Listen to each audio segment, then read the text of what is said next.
तो बहुत बहुत स्वागत है आप सभी का आपके अपने YouTube channel Shukla study point में। मैं शिवम शुक्ला आप सभी दोस्तों का हार्दिक स्वागत करता हूं।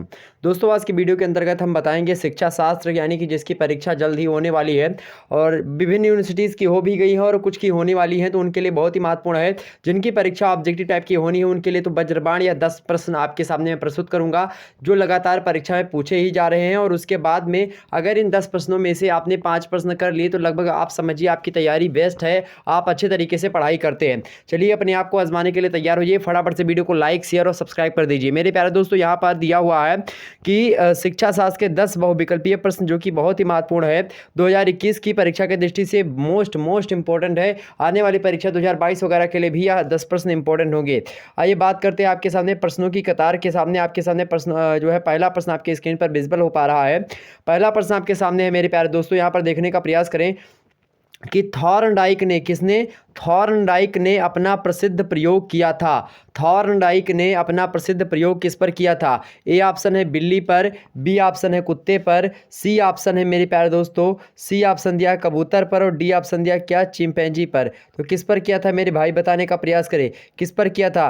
किस पर किया था थॉर्नडाइक ने अपना प्रयोग? बिल्ली पर, कुत्ते पर, कबूतर पर, चिंपैंजी पर। फटाफट से बताने का प्रयास करें। चलिए मैं बताने का प्रयास करता हूँ। आपका करेक्ट आंसर होगा, आप अपने हिसाब से अपने एक प्रकार से अपने जो है मन के हिसाब से या फिर अपने आत्मा को एक प्रकार से शुद्ध करके आप अपने प्रश्नों को देखिएगा, अपने आप में माइंड में एक प्रकार क्लिक करिएगा कि आपने क्या सोचा था और मैं सही उत्तर बताऊंगा तो उसकी अपेक्षा आप अपना काउंट कर सकते हैं। ठीक, ध्यान रखेंगे।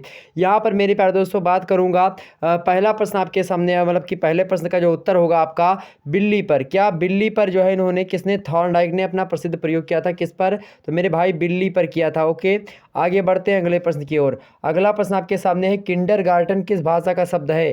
किंडरगार्टन किस भाषा का शब्द है? मोस्ट इंपोर्टेंट प्रश्न। पहला है फ्रेंच भाषा का, दूसरा ऑप्शन दिया है जर्मन भाषा का, तीसरा ऑप्शन दिया है स्पेनिश भाषा का और चौथा ऑप्शन दिया है मेरे प्यारे दोस्तों अंग्रेजी का। तो इसका करेक्ट आंसर क्या होगा आपका, बताने का प्रयास करें। किंडरगार्टन किस भाषा का शब्द है?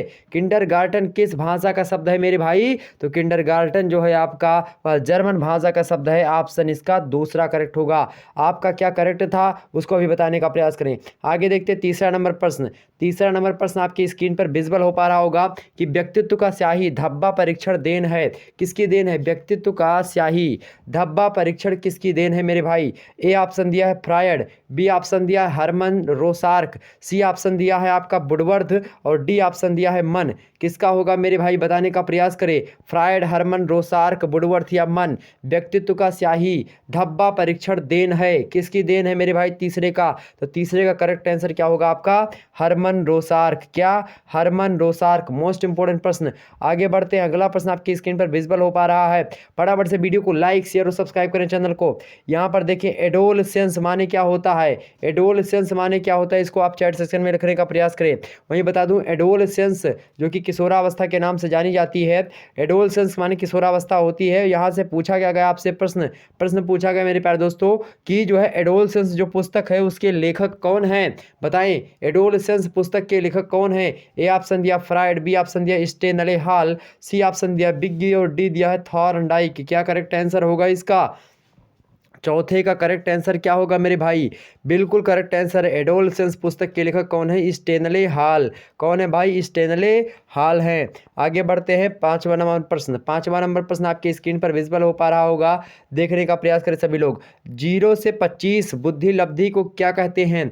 जिसकी बुद्धि 0 से 25 के आसपास होती बुद्धि लब्धि उसको क्या कहते हैं? ए ऑप्शन दिया मूर्ख बालक, बी ऑप्शन दिया जड़ बालक, सी ऑप्शन दिया पिछड़े बालक और डी ऑप्शन दिया मंद बुद्धि बालक।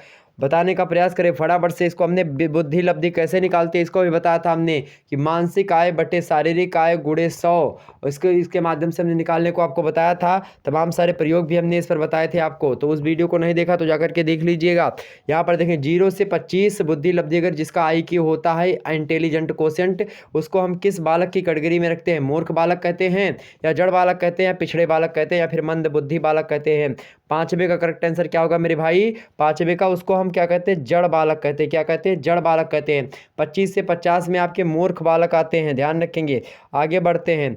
अगला प्रश्न आपके सामने आ गया 6वां नंबर प्रश्न। देखें, बहुत ही महत्वपूर्ण प्रश्न आपके सामने आ चुका है। कह रहा है आपसे कि निम्नलिखित में से गलत का चयन कीजिए। आपके पास 4 ऑप्शन है। पहला ऑप्शन दिया है बुद्धि लब्धि, टर्मन ने दिया था क्या। दूसरा ऑप्शन दिया हुआ है मेरे प्यारे दोस्तों आपका 6वें नंबर क्वेश्चन का दूसरा ऑप्शन आपकी स्क्रीन पर विजिबल हो पा रहा होगा, मानसिक आयु विनय। तीसरा ऑप्शन है बुद्धि लब्धि का सूत्र स्टर ने दिया था क्या। बुद्ध और चौथा ऑप्शन है बुद्धि का बहुखंड का सिद्धांत स्पीयरमैन। अब इसमें बताएं कौन सा गलत चयन मतलब कि एक प्रकार से गलत है। बताएं कौन सा एक ऑप्शन इनमें से गलत है, कौन सा इनमें से एक ऑप्शन गलत है मेरे भाई। तो इसका जो बुद्धि लब्धि दिया था किसने, टर्मन ने बताया था, ठीक है बिल्कुल। दूसरा मानसिक आयु विनय बिल्कुल करेक्ट है आपका। बुद्धि लब्धि का सूत्र स्टर्न बिल्कुल सही है। यही जो चौथा नंबर आपका दिया हुआ है बुद्धि का बहुखंड सिद्धांत या स्पीयरमैन ने नहीं दिया था। तो ऑप्शन इसका कौन सा करेक्ट होगा भाई, डी वाला राइट आंसर होगा। आगे बढ़ते हैं अगला प्रश्न। अब आप लोग अपने हिसाब से देखें, क्या आपने 10 में से 5 प्रश्न आपके हो गए। अगर हो गए तो आपकी पढ़ाई एकदम से बेस्ट है। अगर नहीं हुई है, 3-4 प्रश्न किए हैं तब भी आपकी पढ़ाई कुछ ठीक ठाक है। अगर 10 में से अगर आपने एको नहीं किया तो आपकी पढ़ाई बिल्कुल बेकार चल रही है मेरे भाई। आपको पढ़ाई की अभी बहुत ज़्यादा आवश्यकता है। ठीक, ध्यान यहाँ पर ध्यान देने की योग्य बात होगी आपको। और ध्यान देने योग्य बात यह है कि आपकी जो पढ़ाई होगी जल्दी आपके सामने जो है इस पर जो है पूरा का पूरा सिलेबस आपको बिल्कुल फ्री में शुक्ला डिपार्टमेंट पर करवाने का प्रयास करूंगा। तो उसके लिए अभी हमारे चैनल को सब्सक्राइब करें और वीडियो को लाइक, और चैनल पर एक प्रकार से नए आए हैं तो चैनल को सभी लोगों के पास शेयर करें, वीडियो को शेयर करें ताकि और सभी लोग जुड़ सकें। 7वां नंबर प्रश्न देखें, 7वां नंबर प्रश्न आपकी स्क्रीन पर विजुअल हो पा रहा है। स्कीनर का क्रिया प्रसूत अनुबंधन सिद्धांत थॉर्नडाइक के किस नियम पर आधारित है। स्कीनर का क्रिया प्रसूत अनुबंधन सिद्धांत थॉर्नडाइक के किस नियम पर आधारित है। ऑप्शन ए दिया है अभ्यास के नियम पर, ऑप्शन बी दिया है तत्परता के नियम पर, ऑप्शन सी दिया है प्रभाव के नियम पर, और ऑप्शन डी दिया है सादृश्य अनुक्रिया के नियम पर। बताने का प्रयास करें जो थॉर्नडाइक का जो नियम है किस नियम पर आधारित है मेरे भाई, बताने का प्रयास करें फटाफट से। जो स्कीनर का क्रिया प्रसूत अनुबंधन सिद्धांत है वह थॉर्नडाइक के किस नियम पर आधारित है। थॉर्नडाइक के 4 नियम आपके सामने, अभ्यास का नियम, तत्परता का नियम, प्रभाव का नियम और सादृश्य अनुक्रिया का नियम, ये थॉर्नडाइक का नियम है। और स्कीनर का ने जो क्रिया प्रसूत का अनुबंधन सिद्धांत संबंधित दिया था वह किस पे मतलब थॉर्नडाइक के किस नियम पर आधारित है। 4 ऑप्शन आपके स्क्रीन पर विजिबल हो पा रहे होंगे। 7वें का करेक्ट आंसर क्या होगा, चलिए फटाफट से बताने का प्रयास। 7वें का करेक्ट आंसर बिल्कुल प्रभाव के नियम पर आधारित है। स्कीनर का क्रिया प्रसूत अनुबंधन सिद्धांत थॉर्नडाइक के किस पर आधारित है भाई, प्रभाव के नियम पर आधारित है। किस पर, प्रभाव के नियम पर आधारित है।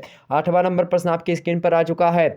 बुद्धि लब्धि यानी इंटेलिजेंट कोसेंट शब्द का सबसे पहले प्रयोग किसने किया था। बताएं मेरे भाई, बुद्धि लब्धि शब्द का प्रयोग सबसे पहले किसने किया था। ए ऑप्शन थॉर्नडाइक ने, बी ऑप्शन विलियम स्टर ने, सी ऑप्शन अल्फ्रेड बिने ने, और डी ऑप्शन टर्मन ने। किसने किया था मेरे भाई सबसे पहले बुद्धि लब्धि शब्द का प्रयोग, तो किसने करा था सबसे पहले, तो टर्मन ने किया था। किसने किया था, टर्मन ने किया था। ऑप्शन इसका 4 करेक्ट है।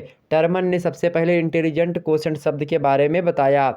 9वां नंबर प्रश्न देखिए मेरे भाई, निम्नलिखित में से कौन सा थॉर्नडाइक का प्रयोग गौड़ नियम है। निम्नलिखित में से कौन थॉर्नडाइक का गौड़ नियम है, बताएं कौन सा थॉर्नडाइक का गौड़ नियम है इनमें से, मतलब मुख्य नियम नहीं है। ए ऑप्शन दिया प्रभाव का नियम, बी ऑप्शन दिया तत्परता का नियम, सी ऑप्शन दिया सादृश्य अनुक्रिया का नियम, और डी ऑप्शन दिया अभ्यास का नियम। बताने का प्रयास करें भाई। 9वें का करेक्ट आंसर क्या होगा, तीसरा नंबर पर आपका ऑप्शन जो है सादृश्य अनुक्रिया का नियम, यही करेक्ट आंसर होगा। थॉर्नडाइक का गौड़ नियम है या सादृश्य अनुक्रिया का नियम। नेक्स्ट प्रश्न आपके सामने मैं जो है दिखाने का प्रयास करता हूँ। आज का लास्ट प्रश्न 10वां प्रश्न, इसका उत्तर आप लोग चैट सेक्शन में बताने का प्रयास करेंगे। इसका उत्तर आप लोग चैट सेक्शन में बताने का प्रयास, जितने भी लोग देख रहे हैं सभी लोग इसका उत्तर कमेंट सेक्शन में बताने का प्रयास करेंगे। इसको मैं एक प्रकार से आपको आपके ऊपर छोड़ता हूँ। इस प्रश्न का उत्तर आप ढूंढ करके लाएंगे, आप कमेंट सेक्शन में लिखने का प्रयास करेंगे। आपके नाम को हो सकता है नेक्स्ट वीडियो में बोला जाए अगर आपने अच्छे तरीके से उत्तर दिया इसका, तो ठीक ध्यान रखेंगे। यहाँ पर देखेंगे बुद्धि लब्धि ज्ञात करने का सूत्र किसने दिया था, बताएं। ए ऑप्शन दिया थॉर्नडाइक ने, बी ऑप्शन दिया विलियम स्टर ने, सी ऑप्शन दिया अल्फ्रेड बिने ने, और डी ऑप्शन दिया टर्मन ने। क्या करेक्ट आंसर होगा आपका मेरे भाई, इसको बताने का प्रयास करें। किसने दिया था बुद्धि लब्धि ज्ञात करने का सूत्र। 10वां का करेक्ट आंसर क्या होगा, 10वें का करेक्ट आंसर क्या होगा मेरे भाई, बताएं 10वें का करेक्ट आंसर क्या होगा आपका।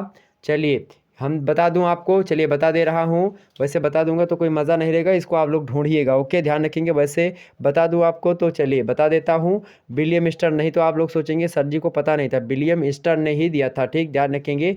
तो यह एक प्रकार से आपके सामने ऐसे प्रश्न मतलब कि हमने रखे। और ध्यान रखेंगे, अभी रात 9 बजे मेरे भाई, अभी रात 9 बजे पर्यावरणीय अध्ययन को लेकर के लगभग मेरे प्यारे दोस्तों 500 से अधिक बहुविकल्पीय प्रश्नों के साथ, 500 से अधिक बहुविकल्पीय प्रश्नों के साथ आपके सामने रात 9 बजे, आज के डेट में रात 9 बजे आपके सामने लाइव क्लास लेकर के प्रस्तुत होऊंगा पर्यावरणीय अध्ययन को लेकर के। इससे बीए थर्ड ईयर के जियोग्राफी के जो सेकंड पेपर है वह छात्र छात्राएं लाभान्वित होंगे। वहीं बता दूं, जिनका अनिवार्य टाइप का प्रश्न होता है उनके लिए बहुत बहुत बहुत ही महत्वपूर्ण यह लेक्चर होगा पर्यावरणीय अध्ययन को लेकर के। एक भी प्रश्न अब नहीं छूटेगा, मात्र एक वीडियो देखेंगे आज रात 9 बजे से। और कल जो है आपका पेपर शायद इसका लगा हुआ है, तो आप जा करके दे दीजिएगा। और ध्यान रखेंगे मेरे प्यारे दोस्तों, तो बहुत ही महत्वपूर्ण यह लेक्चर होगा आपका पर्यावरण अध्ययन। एक ही वीडियो के अंतर्गत आपको लगभग 2 घंटों में आपको 500 से अधिक प्रश्नों को, बहुविकल्पीय प्रश्नों को जो है बताने का प्रयास किया जाएगा। आपका रिवीजन बहुत ही अच्छे तरीके से होगा। तो चलिए फिर मिलते हैं हम नेक्स्ट वीडियो में। तब तक के लिए जय हिंद जय भारत। कैसे लगे ये प्रश्न इंपॉर्टेंट इसको बताने का प्रयास करें। तो चलिए फिर मिलते हैं मेरे प्यारे दोस्तों नेक्स्ट वीडियो में। तब तक के लिए जय हिंद जय भारत। अगर आपने जो है पॉलिटिकल साइंस के जो है 15 क्वेश्चंस की सीरीज नहीं देखी, जिसमें हमने बताया था, जिसमें से आप अगर 10 प्रश्न कर लेते तो आपके बहुत महत्वपूर्ण चीज़ें होती, मतलब बहुत तैयारी आपकी ठीक ठाक थी। तो अगर उसको नहीं देखा तो उसको भी देख लीजिएगा। चलिए, और सोशियोलॉजी या फिर अन्य संबंधित सब्जेक्ट आपके चैनल पर उपलब्ध है, उसको देखते रहिए आप लोग सभी लोग। फिर मिलते हैं नेक्स्ट वीडियो में मेरे भाई, तब तक के लिए जय हिंद जय भारत।